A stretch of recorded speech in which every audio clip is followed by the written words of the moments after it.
All right. Hello, everyone, and welcome back to Big Discussions 76 Entertainment and Media. It has been a while since I've live streamed over here, but I wanted to do something on the Fall Guy. It is the most recent, well, at least within the last couple of months, it's the most high profile movie that's been released, and I wanted to hop on the wave, the algorithm wave, before it washed away. And here we are. So I went to go see this last Sunday. I created a short here. I've been working the shorts on this channel, though another content creator said that's not necessarily a good idea because you may just draw in short form viewers. But anyway, here we are. Let me share this over on my original channel. I have a lot of folks over there who might want to see this in addition to the folks I have over here. Shout out to Ron Wills. I do the multiple channel model. So let me just do this. Yep, we are live. Okay.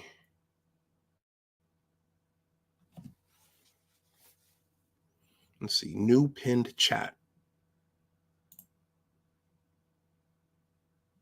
Okay, I'm going to share this over there and then I will jump in. I don't plan on being long-winded tonight. Let me see, let me go there.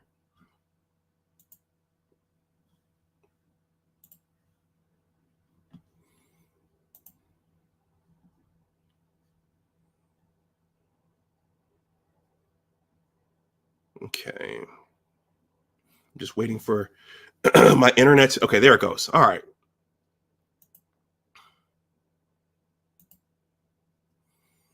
Let's see. I am hosting. I'm having a short.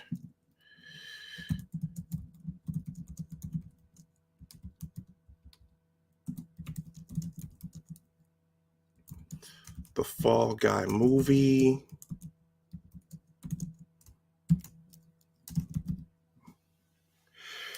This is an interesting case because, as I'll describe, this movie is very, the franchise or the concept, whatever, it's very, I'd say, Gen X specific. Okay, so that's been posted over there. So let me go back. The Fall Guy is very, very Generation X specific. So a lot of us were young when the TV series was on. So if you were born after Generation X, in terms of the movie Underperforming, yeah, when you see the headline, The Fall Guy, for anyone post Generation X, this may not have meant anything to you. And I think that's one of the things that we're seeing in terms of why this movie is underperforming. But there's another big reason why this movie, in my opinion, has underperformed. So I'm going to play my intro right now. And then on the other side, I have a short piece that I'm going to read. And then I'm going to give some concluding thoughts. And then I'm going to wrap up for the night. All right. So this is my short intro. I will see you on the other side. If you're watching live, please smash that like button. If you're watching on the playback, please smash that like button as well, no matter how long you stay. And if you're new to the channel, please definitely consider subscribing to the channel. And something happens during this battle that we had never seen in the cartoon series up to that point, which was some of the characters started dying. So that's what I think that episode was about. I think it said a lot. I think it was speaking to quite a bit. And it goes back to, at some point, can a population of people based upon race, can they eventually come together and stop the fighting and stop discriminating against one another? And so they get into this dialogue where Sal says, look, this is my pizzeria. If you want to have your own pizzeria, you can get your own pizzeria. But for now, in Sal's, there are only Italians up on the wall. Hierarchies, distinct classes, distinct sects of people. Sex, S-E-C-T-S, not S-E-X. Distinct groups of people where some people have access and some people don't, where some people are accepted and some people are not, when some people, that's a part of us as a species. That's a part of us as a race. And it's always been there, even if nobody's talking about it. Instead, bigoted anti-hero Archie, played by Carol O'Connor, and his dingbat wife Edith, played by Jean Stapleton, along with their rebelliously progressive daughter Gloria, Sally Struthers, and son-in-law Mike, i.e. Meathead, Rob Reiner, mined comedy gold out of hot-button subjects such as racism, rape, immigration, gun control, and homophobia. But Lieutenant Savick wanted to do everything by the book. She knew all the regulations, she knew all the rules, and she knew all of the standard operating procedures for Starfleet. Welcome to Big Discussions 76, Entertainment and Media. Here I discuss media of all kinds, movies, TV shows, favorite characters, book readings, retrospectives, sometimes music, all media, all of it. All media, all of it. Speaking of book projects, I am working on publishing part 1 of my book project, so look out for that here. Please smash that like button, whoever is watching. I think I have another person. You know what? I won't say that. When you're recording these things, maybe it's not a good thing to say how many people are watching. But if you are watching live, if you're watching on the playback, please smash that like button and continue and consider subscribing to the channel if you're not subscribed. Whew. Okay, well, today I'm wearing Captain Sisko. I'm in a bit of a Star Trek mood. I thought my next upload on this channel was going to be another Star Trek retrospective, and I actually downloaded on Spotify the Star Trek The Motion Picture soundtrack by Jerry Goldsmith, and I've been listening to that all day while working on projects. They don't make movies like they used to. They don't make soundtracks like they used to. But I'm going to say this really, really quickly, then I'm going to jump in because I don't want to be on here forever tonight. Thank you to everyone who has subbed. I am going to go back and do another Our Kind of People inside of America's Black Upper Class retrospective. People keep watching the original upload I made here and also the live stream follow-up. So I for those of you who joined for that, I set up this channel to be able to geek out and do all kinds of things, but I see you, I hear you, and I will do something on that this year. Our Kind of People inside of Black America's upper class. I think I said America's upper class before. Okay, so The Fall Guy. I saw The Fall Guy last Sunday evening.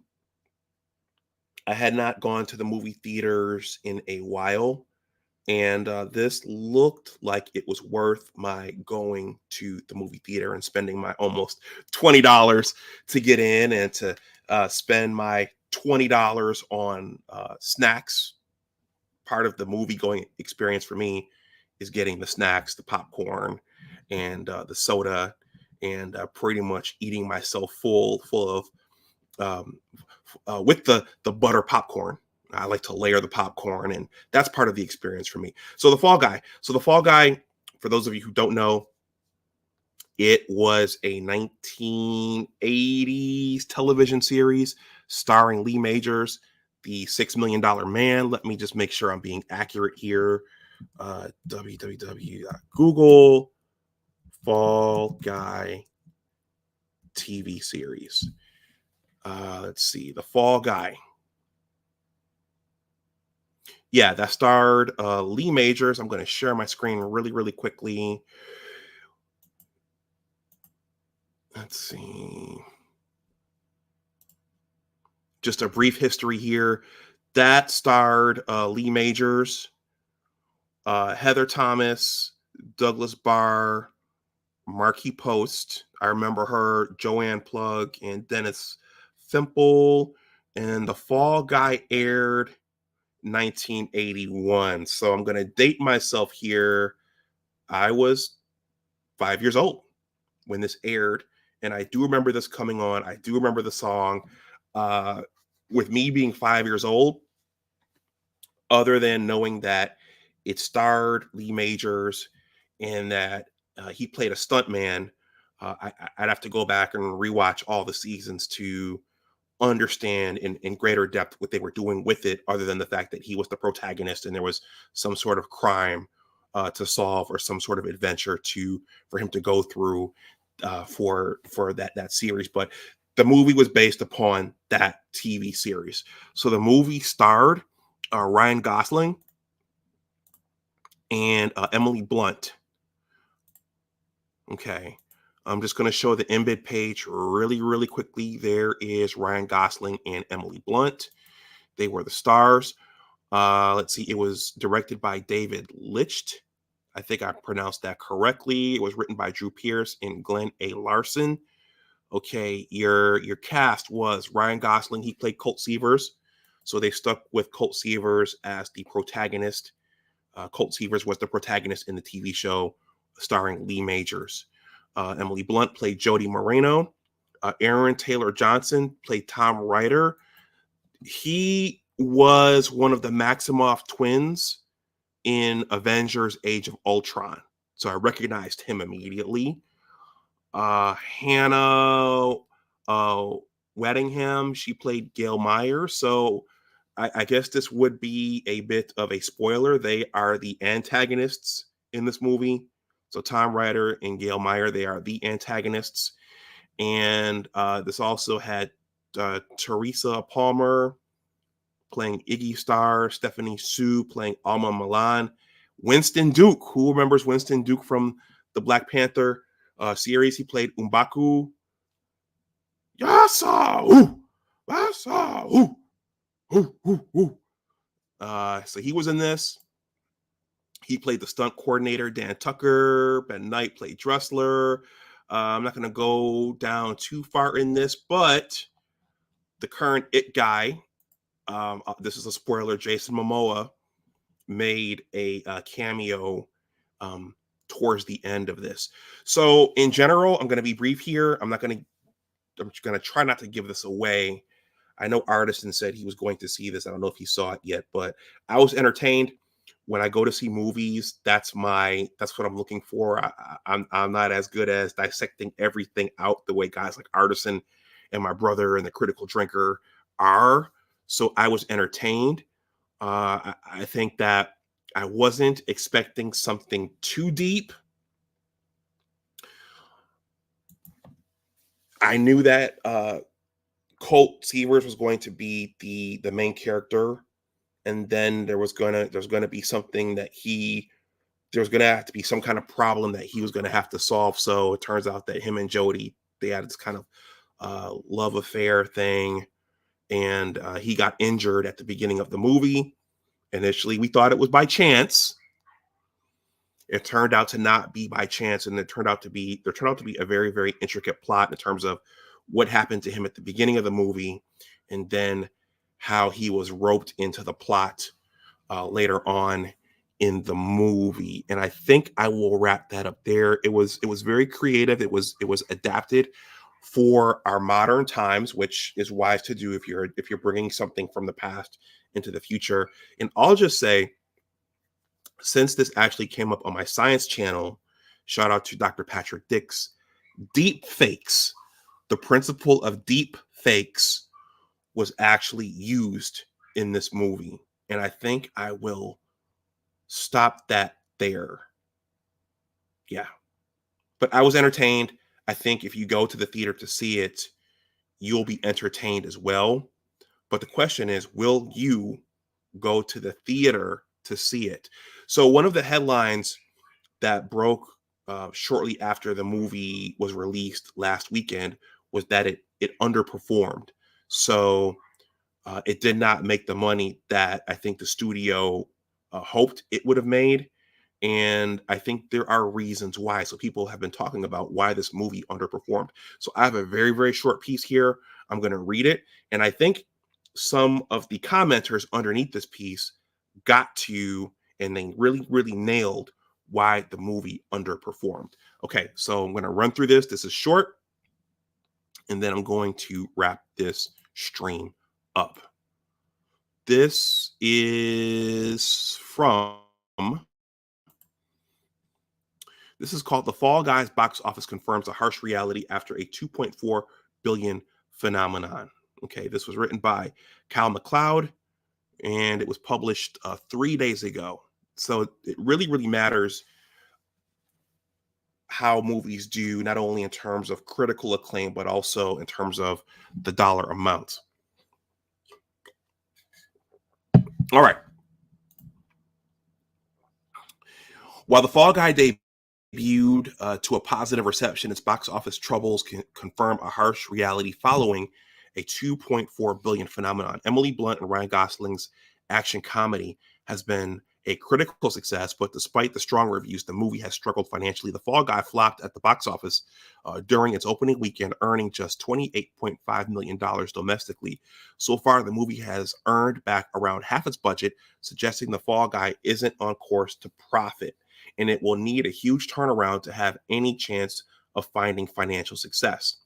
Considering both critics and audiences are enjoying the movie, the box office struggles will come as a massive disappointment, especially after 2023's 2.4 billion event. The movie is based on a TV show from the 1980s, but other than this, the ties to draw people in. However, last year's phenomenon did look like it could amass a big audience for the film thanks to Gosling and Blunt's involvement.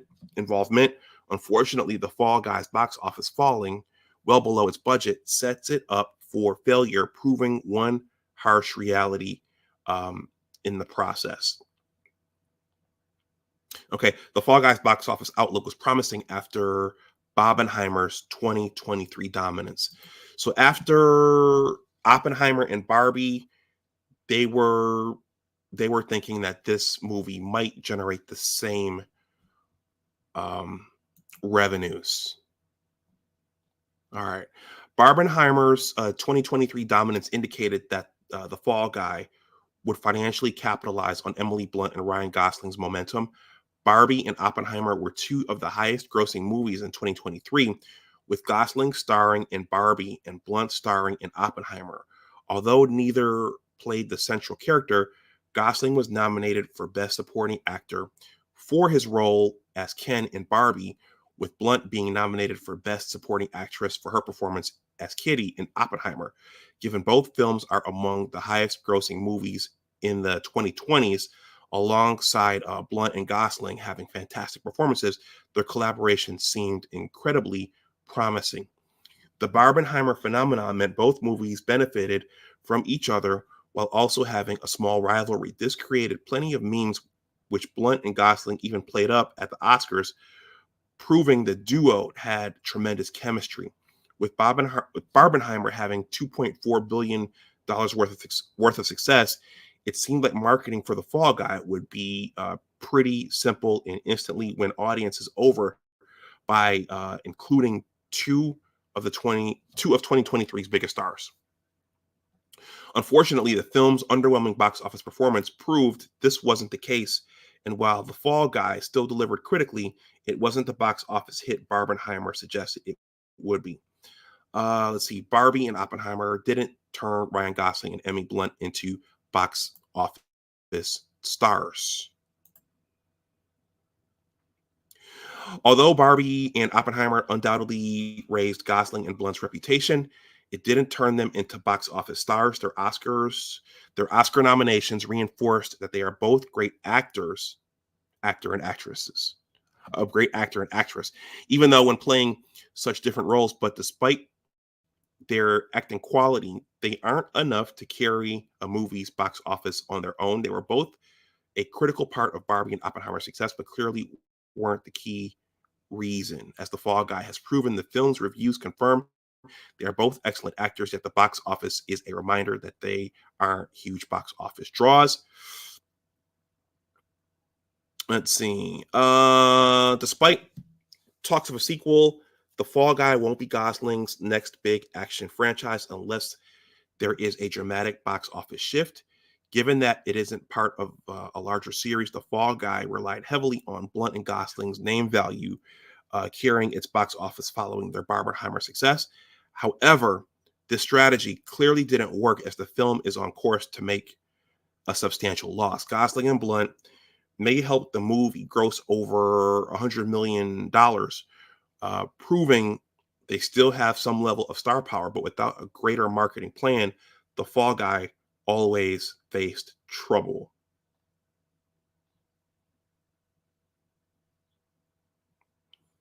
Okay. This is the last subheading here, so I'm going to read this. This one says, The Fall Guy struggles won't hurt Gosling and Blunt's momentum.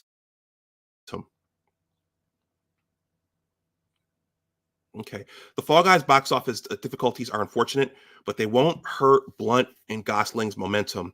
Although the financial performance hasn't been great for The Fall Guy, its reviews are still really strong, which is far more important for Blunt and Gosling. Their chemistry is a huge part of what makes the film so good, and the fact that their performances stand out proves that they are still carrying forward their momentum from last year, even if the movie ends up being a box office bomb. Blunt and Gosling's stock won't take a major blow. Without a charismatic duo, The Fall Guy would have struggled more, as Blunt and Gosling are the highlight of the movie. Putting in quality performances is far more important for their careers than achieving a good box office. And both actors already have other projects lined up.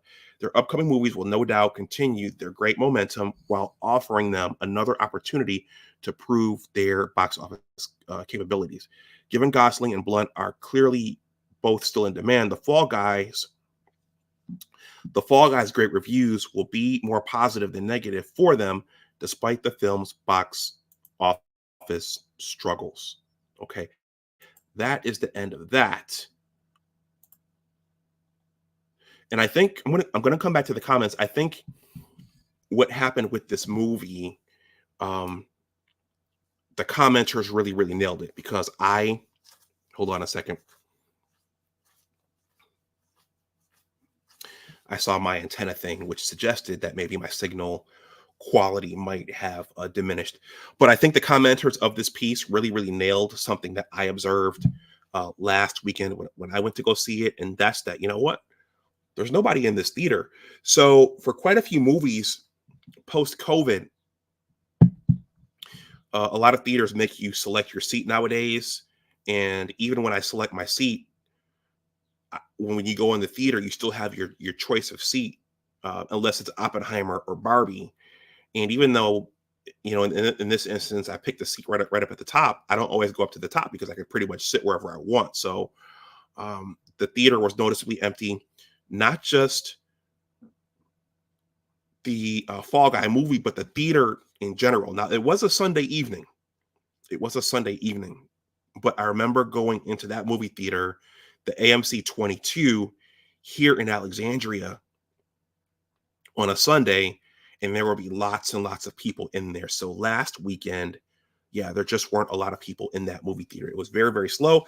I was able to get to the concession stand pretty quickly. Before I get to the comments, please smash that like button if you haven't. Before I get to the comments of this article, something that stood out to me as well was Winston Duke.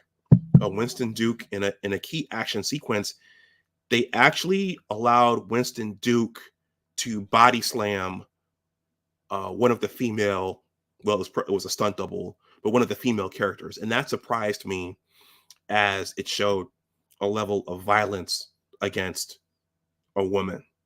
That stood out to me. Winston Duke body slammed a female actress in the movie. And the other thing was, I liked that they gave a nice homage or a nod to the stuntmen and stunt women, because I really enjoyed the Infinity Saga uh, Batman versus Superman, Man of Steel, the Snyder Cut. When you watch these action movies, the stunt doubles play a huge role in how the finished product comes out. So all those Captain America scenes that we really, really enjoyed, all of those Thor scenes, all those Hulk scenes, all those Black Panther scenes, you really have to give a nod to the stunt men and the stunt women who filled in for the actors in those movies. Okay, so what did the commenters under that article say? And then I'm going to wrap up. So, as I stated, I was entertained when I saw the movie, but the theater was very, very empty. So,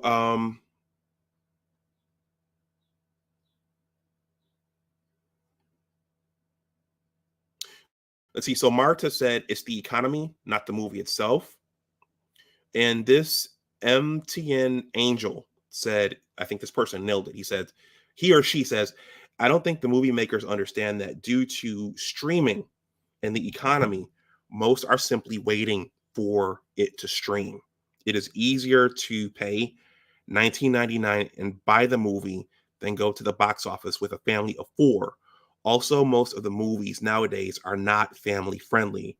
I'm not going to waste money going to the movie just for me. If I can't take my children to enjoy a flick, then I will just stream it at home. Um, Michael, I think he nailed it too. It's an entertaining movie. I agree. I don't think it's the movie. I don't think it's the movie that's the problem.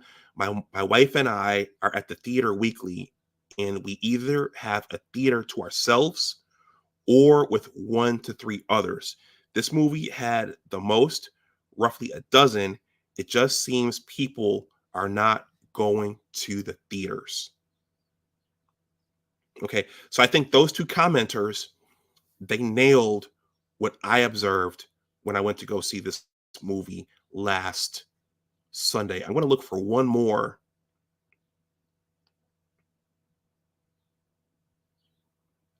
Chrono says, well, the TV show was terrible. Heroes and Icons channel is just starting to rerun the show today to capitalize on the movie's release, but I haven't seen this movie yet and will wait for it to stream. Probably a good popcorn movie. Um, let's see.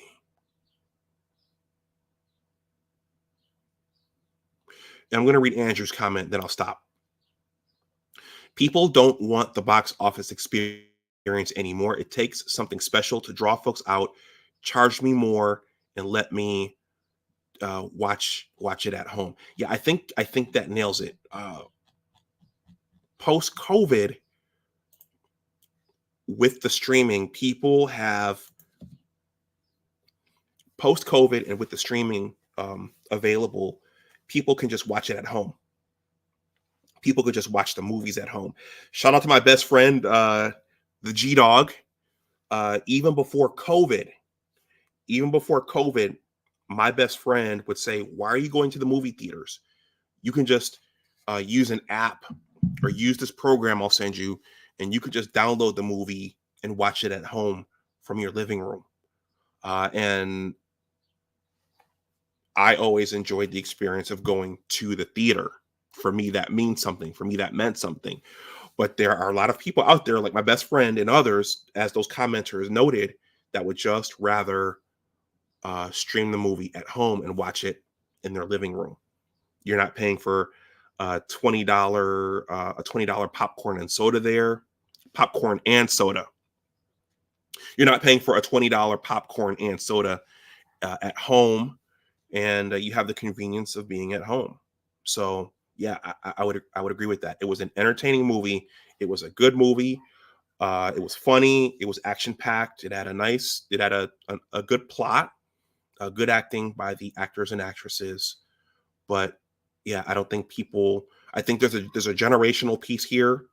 If you don't know what this movie is, if you never saw the TV series, then when you hear Fall Guy, it's not going to give you that emotional thing. And then people just aren't hyped to go to the movie theaters anymore. I don't think, unless it's the Avengers Infinity Saga. I think something like that is needed today to draw people out to the theaters, or Barbenheimer, a Christopher Nolan movie, or a female centric movie like Barbie. So those things are needed today to really draw people out to the theaters. So I'm going to wrap this up. It's Saturday, and I want to do some relaxing today, and I have some other things to do. So, hey, if you watch this on the playback, let me know what you think in the comment section below. Did you see this movie? Did you like this movie? Are you going to wait for it to stream? If you watched this and you want to make a donation to my platform, my Cash App and PayPal are here, and they are also below in the description box. And also, I am a blogger and a soon-to-be author. So if you want to follow my writings, I have a newsletter, the Big Words LLC Newsletter. All of my platforms are themed big something something. There's a story behind that on my first blog. But my newsletter is here. There is a 2-paragraph greeting. And then there is a subscription button at the bottom. There's the greeting. And then you just click on that button and you are a part of my tribe. I've been sending these out every 2 months this year. And I will. There are a lot of things transitioning right now. So I will see how this goes, and I will decide later on this year whether or not to continue with that portion of my entrepreneurship. But shout out to Diamond Dave. A lot of YouTubers, a lot of YouTube viewers don't read. But if you are a part of that group, please consider, if you are a part of the group that does read, please consider signing up for my newsletter. And with that, I'm going to wrap this up. Everyone, please like, share, and subscribe, especially if you're new. And with that, I will talk to you on the next one. If you have any comments or anything, definitely please leave those in the comment section below. And with that, I'm going to wrap this up. Everyone, enjoy the rest of your night and your weekend, and have a good week. And as always, remember that your attitude determines your altitude. Always try to do your best. Take care, and I will talk to you the next time. Bye-bye.